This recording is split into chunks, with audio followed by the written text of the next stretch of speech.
If you play Wuthering Waves, the version 3.1 might be one of those updates you look back on and say, yeah, that's when things really changed. Quick reality check before we dive in. Most of what I'm talking about today is based on leaks, mainly from Seele. None of this is official until it's confirmed on stream. So think of this as connecting the dots early, not reading patch notes. You know that feeling when a new character drops and you're not ready? Let's fix that. Save up to 23% with Luuk, the trusted and super secure top-up site for Wuthering Waves. They are top-rated on Trustpilot with tons of positive reviews. Take a look at this comparison between the cost of a Strite from Luuk and then from the game's top-up store. It's simple, just enter your in-game info and you'll receive the Strite within 5 minutes. But wait, it gets even better. Register using my special link and you'll snag an extra 10% off coupon. That's up to $50 in savings. Luuk keeps the account information safe, so you need not worry about anything. Don't miss out, click the link in the description and start saving right now. Now here's why the timing matters.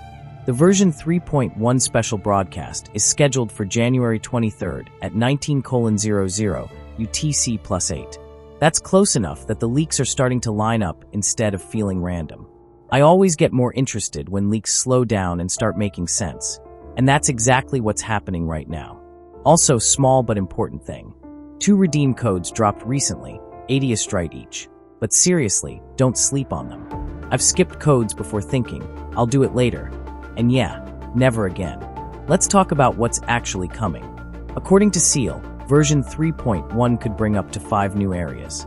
That immediately tells me this update isn't just about characters. This feels like an exploration-first patch. More places to roam, more verticality, more excuses to ignore your quest log because something shiny caught your eye.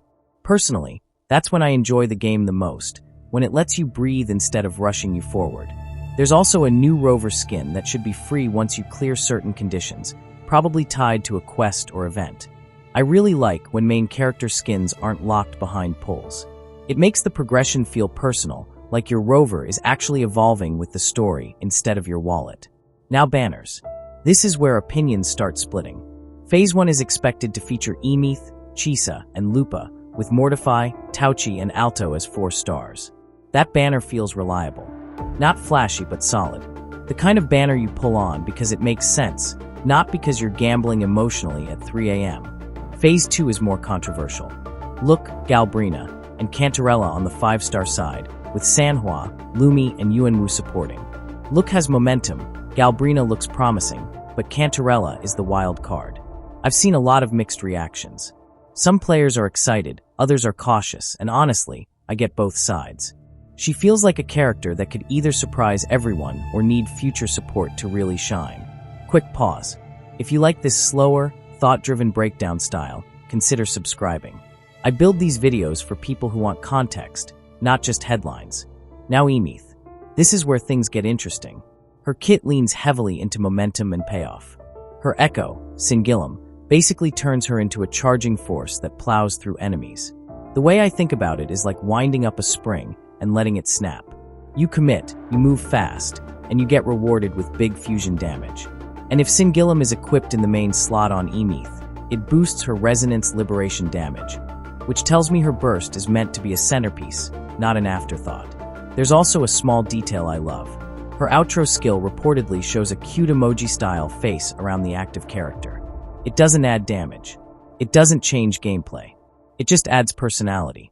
Stuff like that makes characters feel alive instead of mechanical. Visually, her mecha model is clean. White and gold, sharp lines, very confident design. She looks like someone the game wants you to notice, and honestly, she succeeds. Now let's talk quality of life, because this is where 3.1 quietly wins people over. First, bikes on water with no time limit. That alone changes how exploration feels. No interruptions, no artificial stop signs. You just move. Data merge also seems to be getting a major improvement, letting you choose which set you're merging into. Less frustration, more control. I can't overstate how good that feels if you've ever stared at bad RNG inside. Graphics are getting upgrades too. HDR, ambient occlusion, overall visual polish. The game already looks great, but this feels like Kuro saying, yeah, turn the settings up. And if your device starts sounding like it's about to take off, well, that's the price of beauty. There's also a new KFC collaboration coming. Details are still unclear, and it'll likely be region-specific. I'll update once we know whether it's cosmetic, consumable, free, paid, or just emotional damage for regions that don't get it. Overall, version 3.1 feels ambitious in a quiet way. Not just more characters, but smoother systems, better exploration, and small touches that show confidence in the game's direction. So I want to hear from you. Are you more excited about the new areas or the banner lineup? And are you pulling immediately, or waiting to see how Cantarella actually performs? Thanks for spending your time here with me. If this helped you make sense of the chaos, consider subscribing. I've got dedicated deep dives coming next, and I hope your pulls are lucky when 3.1 finally lands. See you in the next one.